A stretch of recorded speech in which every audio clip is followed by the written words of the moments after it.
नमस्कार साथियों, मैं आपका अपना गौरव जयराम, राष्ट्रीय महासचिव AITU।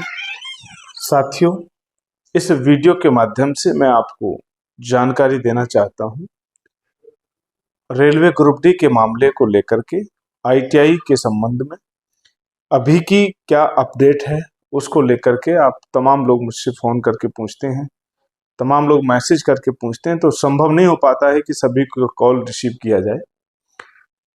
प्यारे साथियों, रेलवे की तरफ से अभी एक नोटिफिकेशन निकाला गया जो एग्जाम को लेकर के था, जिसको लेकर के हम लोग हाई कोर्ट में चले गए थे और उसको पर स्टे लगा दिया गया था और हाई कोर्ट बहुत नाराज भी हुआ था रेलवे से।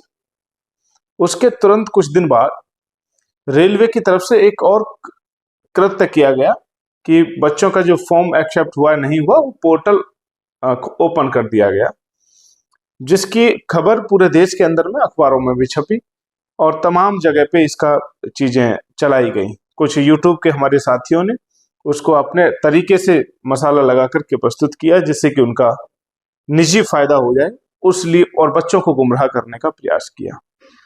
लेकिन इसके संदर्भ में एक तथ्य मैं आपके सामने प्रस्तुत करना चाहता हूँ। ये वाला जो मैटर है वो पूरा का पूरा प्रॉपर अखबार की कटिंग, तमाम लोगों के वीडियो के क्लिप, उसकी फुटेज हम लोगों ने वकील साहब को उपलब्ध करा दी है और अभी जल्द ही, चूंकि 8 अक्टूबर को हाई कोर्ट ने दोबारा से सुनवाई की डेट निर्धारित की है। कारण था कि रेलवे ने थोड़ा सा समय मांग लिया था, उसकी आदत है, वो समय मांगता है। जब जिस पार्टी के पास में कोई विकल्प नहीं रहता तो वो फिर समय मांग करके उसको बढ़ाना चाहता है, जिससे मामला ठंडा हो जाए। 8 अक्टूबर को इसकी सुनवाई होनी है। 8 अक्टूबर के बीच में कई छुट्टी होने की वजह से हम लोगों ने हाई कोर्ट में दोबारा से एप्लीकेशन फाइल नहीं की, जो पोर्टल खोला गया था। अगर समय बहुत ज्यादा रहता तो जैसे हम लोगों ने एग्जामिनेशन वाला जो नोटिफिकेशन था उसको स्टे कराने के लिए हम लोग कोर्ट गए, वैसे ही हम लोग जा सकते थे। लेकिन समय चूंकि काफी शॉर्ट है और हाई कोर्ट एक बिजी कोर्ट है और पूरा बहुत बड़ा एक क्षेत्र होता है, तो ये क्वेश्चन मार्क हमारे ऊपर ना उठ जाए किसी भी तरीके से जज साहब कि भाई आप तो बहुत ज्यादा एकदम से मतलब वो कर रहे हैं, आप 5-7-10 दिन आप वेट कर सकते थे, ठीक है। तो इसलिए हम लोगों ने ये तय किया है कि हम लोगों की सुनवाई जो 8 अक्टूबर को होनी है, उस सुनवाई के अंदर तमाम वो फुटेज, तमाम वो वीडियो, तमाम वो सोशल मीडिया के ऊपर में हो या फिर तमाम अखबार की कटिंग, जिस प्रकार से उसमें खबरें बनाई गई रेलवे के पक्ष में, उसको हम लोग पूरा का पूरा प्रस्तुत करने जा रहे हैं हाई कोर्ट के अंदर में। और निश्चित रूप से चूंकि 8 अक्टूबर को एक फैसला भी हाई कोर्ट को देना है और मुझे लगता है कि ये जो एविडेंस हमने कलेक्ट किए हैं, इस एविडेंस को देख करके ना केवल कोर्ट नाराज होगा, मुझे पूरी आशा और उम्मीद है कि संविधान के तमाम वाक्यों को देखते हुए, इन तमाम वाक्यों को संविधान के अनुच्छेदों में से मैच करते हुए, मुझे पूरी आशा और उम्मीद है कि एक फैसला दिल्ली हाई कोर्ट की तरफ से आने वाला है और उसमें ITI के बच्चों को निश्चित रूप से कुछ ना कुछ लाभ मिलेगा। निश्चित रूप से ITI के बच्चों की जीत होगी, ऐसी मेरी आस्था है, ऐसा मुझे लगता है। जो चीजें चल रही हैं उसको देख करके ऐसा मुझे महसूस होता है। मेरे प्यारे साथियों, इस बीच मैं आपसे बार बार निवेदन करता रहा हूं, बार बार अनुरोध मैंने किया है, आप अपनी पढ़ाई पर पूरा फोकस करें। कंपटीशन अगर कम भी होता है तब भी कंपटीशन में कम से कम ITI का भी अगर वैकेंसी केवल ITI के लोग बैठते हैं तब भी 30 लाख के 40 लाख के समथिंग में बच्चे आप लोग हैं। 32,000 पोस्टों पे फाइट होना है, तो कड़ा मुकाबला होना है। एक सीट पाने के लिए आपको मेहनत तो करनी पड़ेगी और वो आप लोग जारी रखेंगे।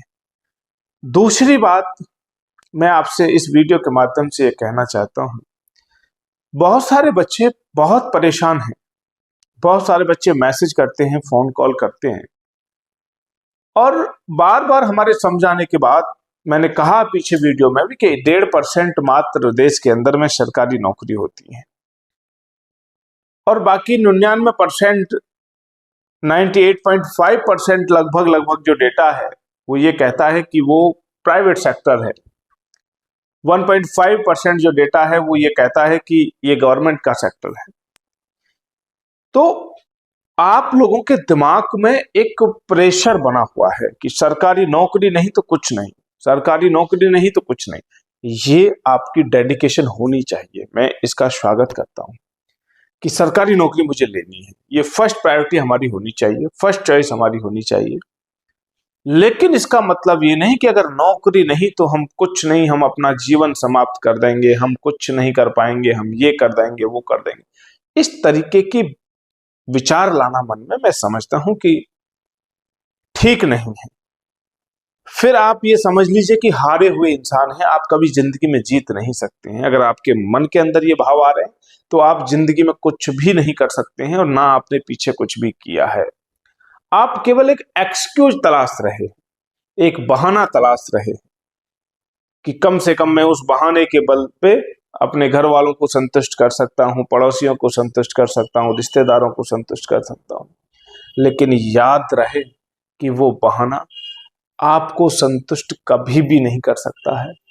वो बहाना आपकी रेड लेकर के रहेगा। इसलिए मेरा अपना पर्सनल ओपिनियन है, मेरा अपना पर्सनल सिद्धांत ये रहता है, कितना भी टफ से टफ, कितना भी टफ से टफ कंपटीशन हो या फाइट हो किसी भी प्रकार की, मैं अपने जीवन में उसको कभी भी बड़ा नहीं मानता, उसके साथ किसी भी एक्सक्यूज को नहीं जोड़ता, मैं किसी भी अपनी कमजोरी को उसका उसका कोई वो नहीं बनाता, एक्सक्यूज का दे करके मैं पीछे नहीं हटता हूं। मैं उस लड़ाई को लड़ता हूं, ये जानते हुए भी कि मेरी हार हो सकती है, ये जानते हुए भी कि रेलवे एक बड़ी संस्था है और उसको लेकर के हम लोग कोर्ट चले गए, क्योंकि 1% हमारे अंदर, हमारी आंतरिक जो ऊर्जा है, वो मेरी जो विचार थे वो ये कहते थे कि नहीं नहीं, आईटीआई के बच्चों के साथ गलत हुआ, इसको हम लोगों को लाभ पहुंचाना पड़ेगा, इसको इनका अधिकार हमको दिलाना पड़ेगा। और आज आप देखिए किस दहलीज पे खड़े हैं। जिस भी कोर्ट में जा रहे हैं आप, आईटीआई के पक्ष को लेकर के वही रेलवे को सुनना पड़ रहा है, वही रेलवे को लताड़ लग रही है। आज से 8 महीना पूर्व, आज से 9 महीना पूर्व जब जनवरी के अंदर में हम लोगों ने कैट का रुख किया, तो उस समय कोई भी टीचर देश के अंदर में ये नहीं कहता था कि रेलवे के ऊपर में स्टे भी हो सकता है, रेलवे को इतना बुरी तरीके से लताड़ा जा सकता है, किसी के मुंह से ये शब्द नहीं निकलते थे। लेकिन आज 9 महीने के बाद आप देखिए कि रेलवे का वकील फिजिकल रूप से कोर्ट में प्रस्तुत नहीं हो पा रहा है, वो हालत बना रखी है रेलवे की माननीय कोर्ट ने। तो ये बताने का मेरा उद्देश्य ये था कि आप पढ़ाई करें, अच्छी बात है, जॉब लगे बहुत अच्छी बात है, नहीं लगे और अच्छी बात है। ये प्रण करके चलिएगा कि मेरे अंदर उतनी कैपेसिटी है, कैपेबिलिटी है कि मैं बड़े से बड़ा चैलेंज एक्सेप्ट कर सकता हूं। प्राइवेट इंडस्ट्री के अंदर में तमाम विकल्प हैं, तमाम जॉब हैं, ढेर सारे अवसर हैं, लाखों लाख रुपए की सैलरी के अवसर प्राइवेट सेक्टर के अंदर में भी मौजूद हैं। जब आपकी सरकारी नौकरी नहीं लगेगी, किसी कारण से आप सरकारी नौकरी में फिट नहीं हो पाते हैं, उन बच्चों के लिए एआईटीओ ने वैकल्पिक व्यवस्था कर दी है। एआईटीओ का पूरा सिस्टम लगा हुआ है कि उन बच्चों को कैसे जॉब मिले प्राइवेट सेक्टर के अंदर, वो अपना भविष्य कैसा बनाए, उसके लिए एआईटीओ की टीम लगातार काम कर रही है। और आने वाले समय में आपको एआईटीओ की तरफ से एक बहुत बड़ा प्लेटफॉर्म मिलेगा, जहां आप निजी संस्थानों में, प्राइवेट सेक्टर में भी जॉब पा सकते हैं। ये 2 बातें केवल आपसे करनी थी। तीसरी बात मैं आपको बताना चाहता हूं, 8 तारीख से 12 तारीख के बीच में, 8 अक्टूबर से 12 अक्टूबर के बीच में आईटीआई के बच्चों को ढेर सारा उम्मीद भरा हुआ एक मैसेज मिल सकता है। 8 से 12 तारीख के बीच में 2 न्यूज आपको मिलेंगी और वो दोनों न्यूज आईटीआई के बच्चों के लिए बहुत बड़ी खुशखबरी होगी। और मैं समझता हूं कि ये पूरी की तामझाम लड़ाई दंगा जो भी चल रहा है, सब पर विराम भी लग जाएगा। 8 से 12 तारीख अक्टूबर के बीच का समय मैं आपको निर्धारित करता हूं। जब तक के लिए आप अपनी पढ़ाई कीजिए, किसी भी नोटिफिकेशन की तरफ ध्यान नहीं देना है। गौरव जयराम एआईटीओ इसी चैनल के माध्यम से आपको ये गुड न्यूज मिलेगी और सीधी न्यूज मिलेगी, आप उससे खुश हो जाएंगे, ऐसा मुझे लगता है। बहुत बहुत शुक्रिया। अगर वीडियो से आप संतुष्ट हैं, अगर अच्छा लगा तो इसको आप और भी साथियों के पास भेज दीजिए, शेयर कर दीजिएगा।